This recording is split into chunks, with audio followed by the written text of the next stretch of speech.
बोलू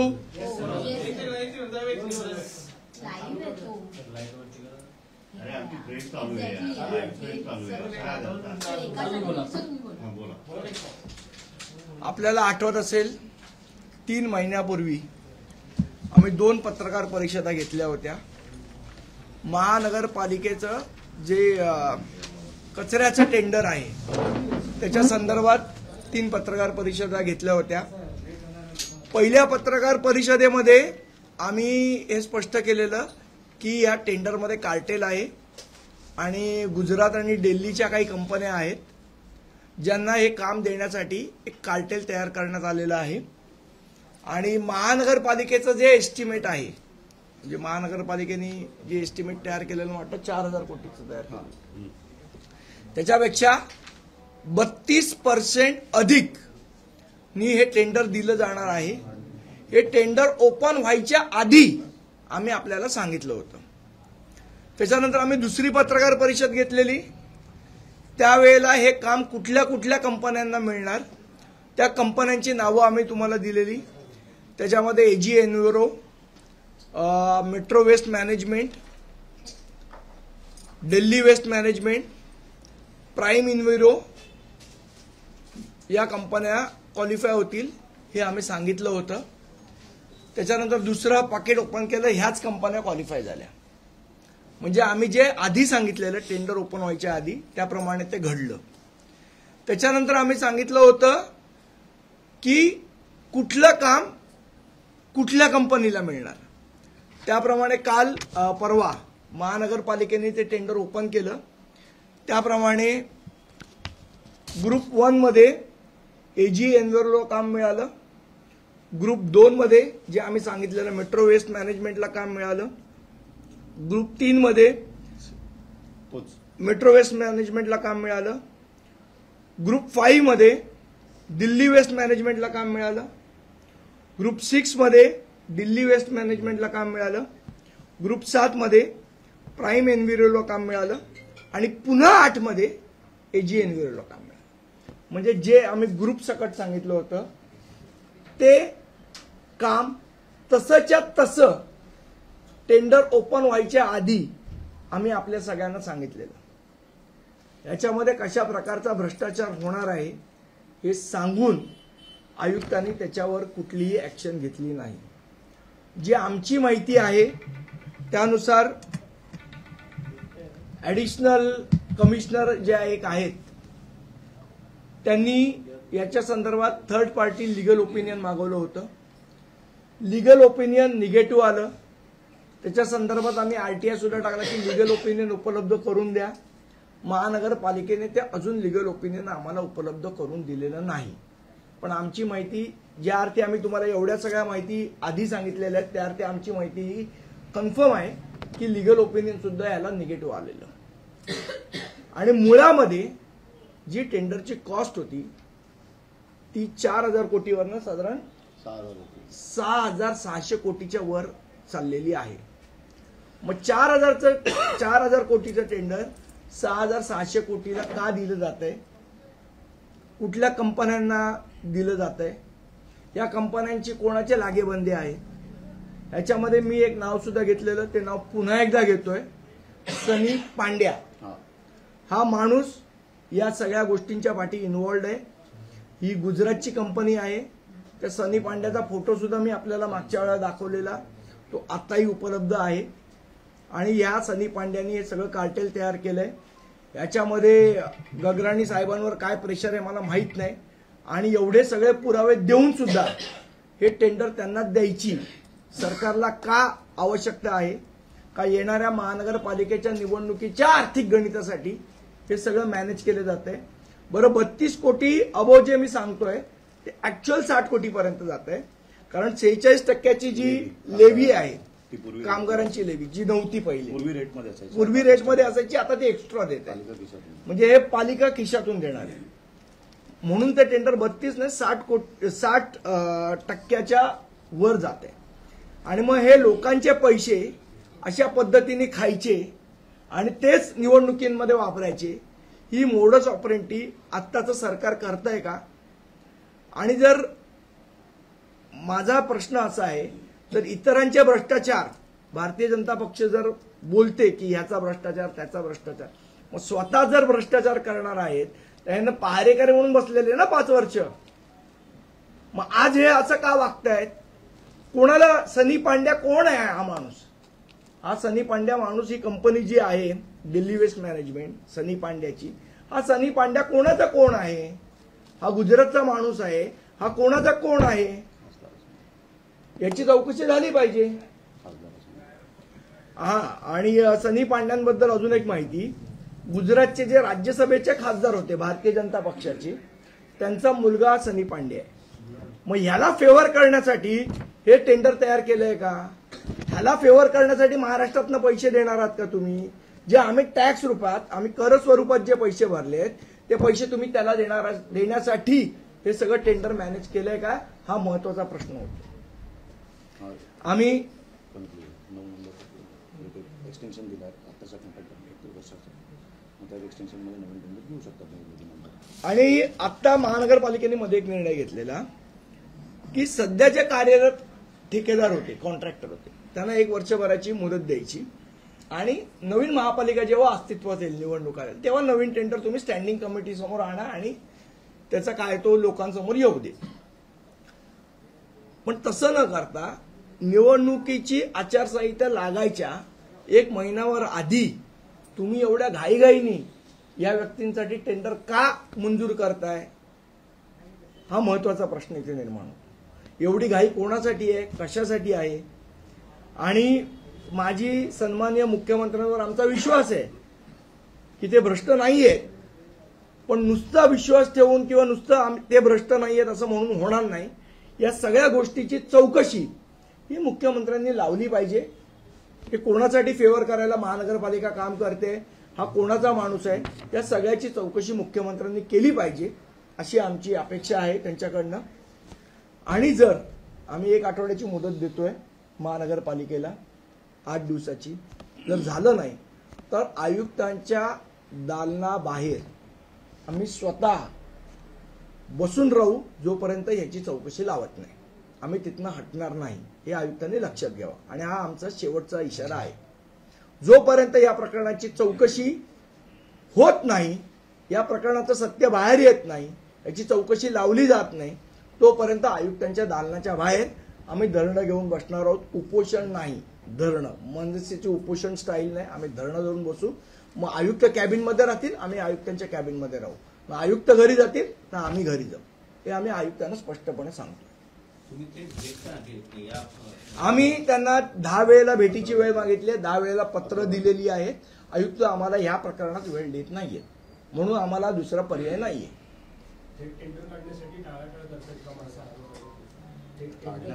टेंडरच काढलाय ना.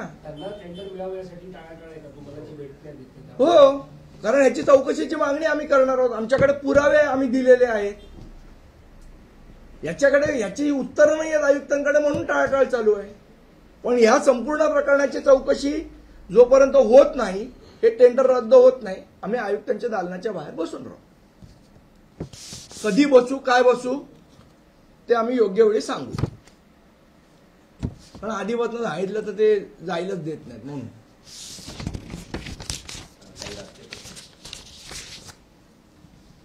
ओके. हा जो पांड्या आहे, मग दुसरा कुठला लोकशाहीमध्ये पर्याय ठेवलाय ते सांगा तुम्ही मला, त्या पर्यायाचा वापर करतो आम्ही.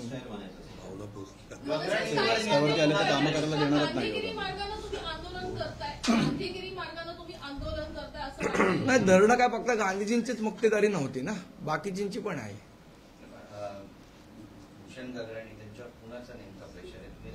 ते वगैरेच सांगू शकतील तुम्हाला. गुजरातच्या खासदारांचा मुलगा आहे ज्याच्या कंपनीला हे काम मिळालंय, सनी पांड्या, दिल्ली वेस्ट मॅनेजमेंट. मला असं वाटतं त्यांनी उत्तर द्यायला पाहिजे की हे कोणासाठी करताय, काय करताय ते. पण पुन्हा टेंडर ओपन झाले जे आधी हे बघा, सुरुवातीची आपण पत्रकार परिषद घेतली तेव्हा आम्ही सांगितलं या टेंडरमध्ये घोटाळा आहे. दुसरी आम्ही पत्रकार परिषद घेतली तेव्हा आम्ही सांगितलं या कंपन्या क्वालिफाय होणार. तिसरी आम्ही पत्रकार परिषद घेतली तेव्हा आम्ही सांगितलं की या कंपन्यांना कामं मिळणार आणि ही कामं 32% अबोनी जाणार आहेत. आम्ही ज्या ज्या गोष्टी टेंडर ओपन व्हायच्या आधी सांगितल्या त्याप्रमाणे ते घडल्या. फक्त जे शेवटचं होतं, आम्ही बॅनर पण लावलेली, तुम्हाला आठवत असेल तर, कुठल्या कंपन्या क्वालिफाय होणार आणि किती कुठल्या ग्रुपला कुठली आहे ते आजही रेकॉर्डवर आहे. त्याच्यानंतर आम्ही सांगितलं होतं की या कंपन्यांना कामं मिळणार आणि एवढे टक्के अबोनी कामं मिळणार. त्याचप्रमाणे त्या कंपन्यांना कामं मिळाली आणि तेवढे टक्के अबोनी मिळाली. ही गोष्ट आमच्यापर्यंत कशी पोहोचली याची चौकशी पाहिजे तर आयुक्तांनी करावी. आमची तयारी आहे, हिंमत असेल तर करूनच दाखवा चौकशी. यामध्ये थोडे आरोप पोलिस करत असलेले आरोप थोडे संदेह वाटतात. कारण ज्या प्रकारे महाविकास आघाडी सरकार होतं राज्यामध्ये त्यावेळेला उद्योगधंदे हे गुजरातला नेले असं आता तुमचे सहकारी असलेले आदित्य ठाकरे यांच्यामधून सुद्धा म्हटलं जात होतं. आणि आता तुमचे असं आरोप होताना पाहायला मिळतं की गुजरातला टेंडर मिळते, त्यामुळे सेम आरोप नाही, गुजरात हे बघा, कोणी काय आरोप केले हे माझा विषय नाही. त्यांच्या पद्धतीने त्यांचं बोलतात. हे मी माझ्या पक्षाची भूमिका मांडतोय आणि आम्ही जे ऑब्झर्व केलंय ते आम्ही आपल्यासमोर मांडतोय आणि विथ फॅक्ट मांडतोय. सनी पांड्या हा गुजरातच्या खासदारचा मुलगा आहे की नाही तुम्ही चेक करू शकता. याच्यामध्ये लपवण्यासारखं काही नाही ना. बरं, त्यांना टेंडर मिळालंय की नाही तर मिळालंय. हे आम्ही अगोदर सांगितलं होतं की नाही, सांगितलं होतं. याची आम्ही होर्डिंग लावली होती की नाही, लावली होती. हे 32% अबोनी मिळणार आहे की नाही आम्ही सांगितलं होतं. आता ह्याच्यापेक्षा भ्रष्टाचाराचे अजून काय वेगळे पुरावे असतील तर तुम्ही मला सांगा. आणि एवढा भ्रष्टाचार समोर होत असून जर आपण गप्प बसणार असू तर आपल्यासारखे शंड आपणच. या प्रश्नाला जोडून आणखीन एक प्रश्न आहे की जसा आरोप केला जातोय की इथले सगळे उद्योग गुजरातला पळवले जातात किंवा जे काही डिसिजन होतात ते देखील टेंडरच्या प्रकरणातले गुजरातचे त्यात सहभाग दिसून येतात. महाराष्ट्रात काही वाद झाले, नाराजी नाट्य झालं तरी अमित शहाला जाऊन भेटण्यात येतं. याच्या संदर्भात काय सांगाल? काय गुजरात कनेक्शन महाराष्ट्रामध्ये वाढत चाललंय? बघा, मुळात त्याच्यामध्ये असं आहे की कंपनी गुजरातची आहे ही तो गोष्ट आहेच, त्याच्याबद्दल वादच नाही. पण गुजरातची कंपनी जर महाराष्ट्रातल्या कंपनीपेक्षा कमी दराने काम करत असती तरी आम्ही मान्य केलं असतं एक वेळ. पण महाराष्ट्राच्या कंपनीला स्थान न देता बाहेरच्या कंपनीला स्थान देऊन जी मूळ किंमत आहे त्याच्यापेक्षा अधिक रकमेने तुम्ही काम देताय, हे आक्षेपार्ह नाहीये का? कंपनी गुजरातची आहे, महाराष्ट्र आहे, कर्नाटक आहे, तामिळनाडू आहे का जम्मू काश्मीरची आहे? मुळात विषय आहे की 4,000 कोटीचं टेंडर 6,500 कोटीला का जात आहे? हे झालं तर नवीन टेंडरचं. मात्र सध्या जे टेंडर आहेत त्यांना पुन्हा एकदा मुदतवाढ दिलेली आहे. काही जर 6 महिने 7 महिने अशी मुदतवाढ दिलेली आहे. त्यांच्याकडून सध्या ज्या गाड्या वापरण्यात येतात त्या सुद्धा कमी संख्येने वापरण्यात येतात. काही गाड्या या खरं तर या गाड्यांमध्ये पूर्णपणे भ्रष्टाचार आहे. या संदर्भात आमचे केतन नाईकनी वारंवार याचा पाठपुरावा केलेला आहे. आपल्यासमोर सुद्धा आम्ही तो मांडलेला आहे. आपल्या मला असं वाटतं चॅनलच्या माध्यमातून पण आपण हा विषय घेतलेला आहे. मुळात असं आहे की गाड्या 10 दाखवायच्या आणि वापरायच्या 3, कर्मचारी 20 दाखवायचे वापरायचे 4, अशा प्रकारचा घोळ रोज महापालिकेत चालू आहे. पण आपल्याकडे एक म्हण आहे की पावसाने झोडपलं आणि राजाने मारलं तर न्याय कोणाकडे मागायचा. तीच परिस्थिती आज मुंबईत आहे. जर आयुक्त ज्या गोष्टींना संरक्षण देणार असेल तर न्याय कोणाकडे मागायचा? जर राज्य शासन ज्या गोष्टींना संरक्षण देणार असेल तर न्याय कोणाकडे मागायचा? त्यामुळे आता रस्त्यावर उतरायची वेळ आली आहे. आमचा आयुक्तांना इशारा आहे आपल्या सर्वांच्या माध्यमातून, याच्या चौकशी चालू करा, नाहीतर मग जो काय गोंधळ महापालिकेत होईल त्याला स्वतः आयुक्त जबाबदार असतील. आणि तिसरी महत्वाची गोष्ट, याच्याही नंतर जर 8 तासांनी काम दिलं, आम्ही रस्त्यावर काम करायला देणार नाही, हे त्यांनी लक्षात ठेवावं. गुजरातवरनं येऊन इथे दादागिरी नाही करायची, आम्ही ती सहन पण नाही करणार. गाड्यांसंदर्भात आणखी टेंडर काढण्याची त्यांनी प्रक्रिया राबवण्याची तयारी दर्शवलेली आहे. लवकरच ही टेंडरिंग प्रोसेस सुरू होणार आहे गाड्या वाढवण्यासाठी पालिकेकडून. अरे मुळात आहे तेवढ्या गाड्या तर वापरा. आहे तुम्ही जेवढे टेंडरमध्ये मान्य केलं तेवढ्या गाड्या वापरत नाही आहेत तुम्ही. सगळ्या प्रकारचा भ्रष्टाचार बोकाळलेला आहे महानगरपालिकेत. कारण कोणाचीच तिथे कंट्रोल नाहीये, ना नगरसेवक आहेत आणि अधिकारींना भस्म्या झालेला आहे. रोज ओरडतायत, पैसे खात आहेत. राजकीय प्रश्न आहे. काल काँग्रेसच्या शिष्टमंडळाने शरद पवार यांची भेट घेतली आणि त्यावेळेला मुंबई काँग्रेस विशेषतः मनसेवर राग आहे त्यांचा. हा, त्यांनी त्यांनी असं म्हटलंय की दडपशाही हातात घेणाऱ्यांसोबत काँग्रेस जाणार नाही. कसं वाटतं? 2019ला सन्माननीय राजसाहेबांच्या मागे आमच्याकडे सभा घ्या म्हणून भिका मागणाऱ्यांना आत्ता दडपशाही आठवली का? हा एवढाच माझा प्रश्न आहे. आरोप केला प्रांतवाद आणि दडपशाही केली. मी तुम्हाला काय उत्तर दिलं?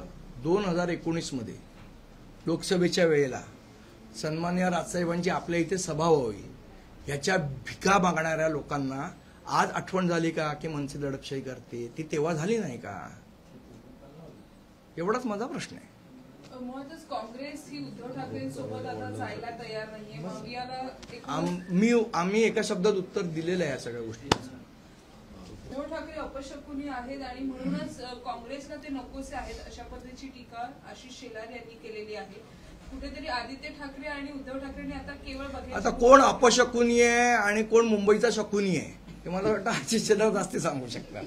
काल एकनाथ शिंदे यांनी अमित शहा यांची भेट घेतली दिल्लीमध्ये जाऊन आणि ऑपरेशन कमळ ज्या पद्धतीने राबवलं जाते राज्यामध्ये. मला वाटतं तो 2 पक्षांचा अंतर्गत विषय आम्ही कशाला पाडा? ते त्यांच्या मनाने एकत्र आले, त्यांच्या मनाने भांडतायत, त्यांच्या मनाने दूर जातील किंवा एकत्र राहतील, तो त्यांचा विषय आहे. आम्हाला त्याच्यात पडायची गरज नाही. आमचं म्हणणं आहे लोकांचं भलं करा, असे भ्रष्टाचार होऊ देऊ नका. ह्याच्यासाठी भांडण केलं तर आम्हाला अभिमान वाटेल, फालतू गोष्टींसाठी भांडणं करण्यापेक्षा. ठाकरेंची शिवसेना 70 जागा द्यायला मनसेला तयार आहे. कोण बोललं असं? नाही अशी चर्चा आहे. नाही, कोणाची चर्चा आहे? अशा जर तरच्या चर्चांना मी कसं उत्तर देऊ? कोण बोललं असेल तर मला सांगा, त्यांचं नाव घ्या, मी बोलतो. पण 70 जागा दिल्या पण कोण दिल्या, गेल्या, आल्या, 100 जागा दिल्या, 200, या चर्चांना अर्थ नाही ना. तुम्ही ऑफिशियल कोण बोललं असेल शिवसेनेमधनं तर मला सांगा, त्यांचं नाव घेऊन मी उत्तर देतो. धन्यवाद. पण ती चर्चा वगैरे तुमचा जो कोर्टींचा सगळ्याचा अभ्यास होता 227 जागांचा, त्याच्यातून तो सगळा अभ्यास पूर्ण जाऊन मनसे अध्यक्षांपर्यंत पोहोचलाय का? आणि मग पुढची चर्चा झाली का त्या? मुळात अजून शिवसेना आणि मनसे या युतीची ज्या दिवशी सन्माननीय राजसाहेब घोषणा करतील त्या दिवशी मला असं वाटतं आपल्या सगळ्या प्रश्नांना उत्तर देता येईल. अजून अशा प्रकारची कुठलीही घोषणा किंवा निर्णय हा सन्माननीय राजसाहेबांनी जाहीर केला नाहीये. त्यामुळे या गोष्टीमध्ये बोलण्यास मी असमर्थ आहे. ज्या दिवशी जाहीर करतील त्या दिवशी आपल्या सगळ्या प्रश्नांची सविस्तर उत्तर देईन. राज ठाकरे यांना 100